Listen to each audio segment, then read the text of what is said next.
Vamos começar a falar então das ISTs, né? Tá bom.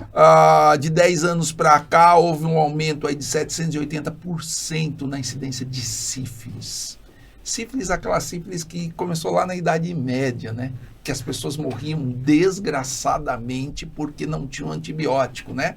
E era uma doença de classe média, né? Eram os estudantes de direito, os estudantes de medicina, que tinham contato com as prostitutas, levavam a doença para dentro da casa e aí morriam desgraçadamente dementes, ou de AVC, ou com doenças ósseas graves, doenças cardíacas graves. E graças a Deus apareceu um antibiótico.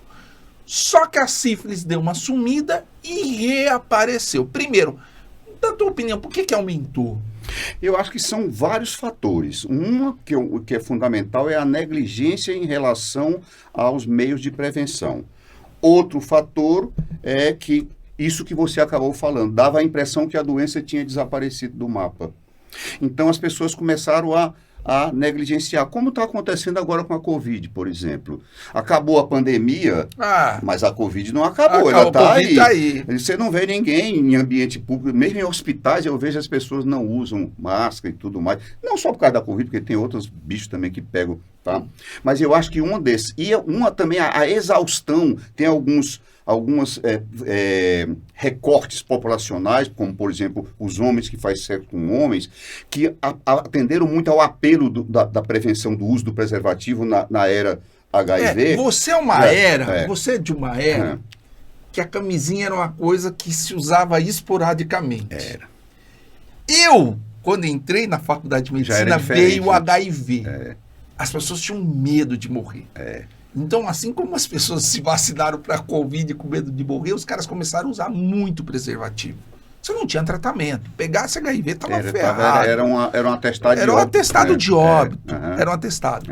E agora, com o novo tratamento de HIV, com os novos protocolos, o pessoal virou uma doença crônica, afrouxada. Né? Virou uma doença crônica controlável. E aí, houve, por exemplo, o CDC americano, ele fez alguns trabalhos mostrando que um dos motivos era a exaustão dos meios, do uso dos meios de prevenção. Tá? Aliás, quando a gente fala em prevenção hoje, a gente tem que fazer um leque mais ampliado. Não é só o uso do preservativo. Você tem vacinas para hepatite B, para hepatite A, que eventualmente pode haver a transmissão. HPV, né? HPV, já tem a vacina agora do HPV, tem uma nona valente agora, pega 9 vírus, né? Além do uso do preservativo, a PrEP, que é a pré-exposição antes da pessoa entrar em contato para o HIV. A PEP, quando a pessoa já entrou em contato ou com risco de pegar o HIV. Sim. Isso aí é um dos fatores. Né? Que o cara, se eu tomar um remédio, eu não vou desenvolver o problema. Então deixa o preservativo para lá. No início da PrEP, tinha alguns trabalhos mostrando que as pessoas que faziam PrEP não aumentavam o risco para DST. PrEP, você quer dizer? É o pré-exposição. É o pré-exposição. Os remedinhos que você toma pré... Para entender aqui, como se eu estivesse tomando um anticoncepcional para não engravidar. Aí então, seria a PrEP. Estou tomando um remédio para não ter risco HIV. de engravidar, você tem a pílula do dia seguinte. Vamos dizer que seria mais ou menos um paralelo em relação à PrEP e à PEP, entendeu? E não tem PEP, quer dizer, pós-exposição, protocolada para infecções sexualmente transmissíveis, a não ser vítimas de abuso, que também são pessoas, além das pessoas privadas de liberdade, pessoas que em situação de rua, que também têm um risco aumentado para doenças sexualmente transmissíveis, inclusive HIV e outras DST, tá? E a gente tem observado o quê? Que as pessoas que fazem PrEP, nesse surto que houve agora do Mpox, os nossos pacientes, por uma incrível coincidência, que eu não acredito em coincidência, a maioria faziam PrEP.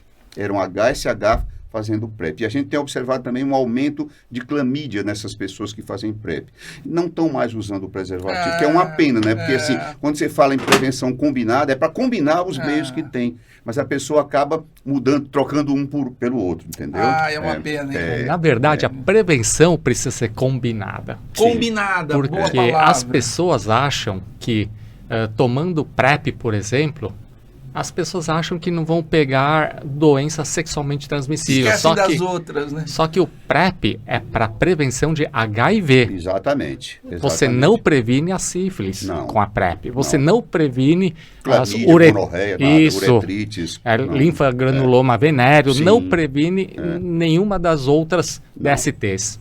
E aí nós vamos falar aqui que as outras também são muito perigosas. São, e podem trazer problemas sérios. Por exemplo, a hepatite B, por exemplo, além de ser mais fácil de pegar do que o próprio HIV, porque o vírus é menor, pode dar cirrose hepática, câncer transplante, de fígado. O cara vai para transplante. Não é verdade? Entendeu? Tá? Você tem, por exemplo, um tratamento cervicite por clamídia, que pode levar à infertilidade por causa da doença inflamatória pélvica na mulher, que se repete e pode levar à esterilidade feminina.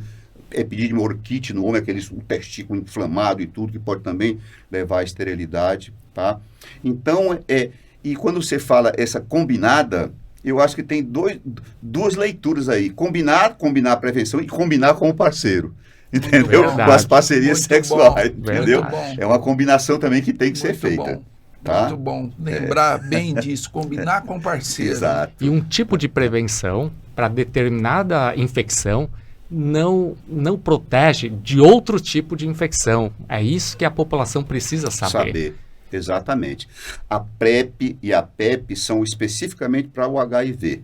Como eu disse, PEP para DST só tem aqui no Brasil para vítimas de abuso sexual. Nos Estados Unidos eles têm a PrEP, que chama Doxipep, o Doxiprep, que é o uso da doxiciclina. A gente não está estabelecido isso aqui para o nosso meio, eu acho que é pouco relevante até falar sobre isso, mas só para citar que quando a pessoa está fazendo PrEP, está fazendo PrEP para o HIV. Todas as outras DST, se ele não usar preservativo, ou não for vacinado e tudo, ele pode estar vulnerável a essas doenças. É importante a população saber que o PrEP é para o HIV. Para o restante das infecções, nós estamos desprotegidos. Desprotegendo. Por isso que a proteção combinada é importante, combinar com o parceiro. Também.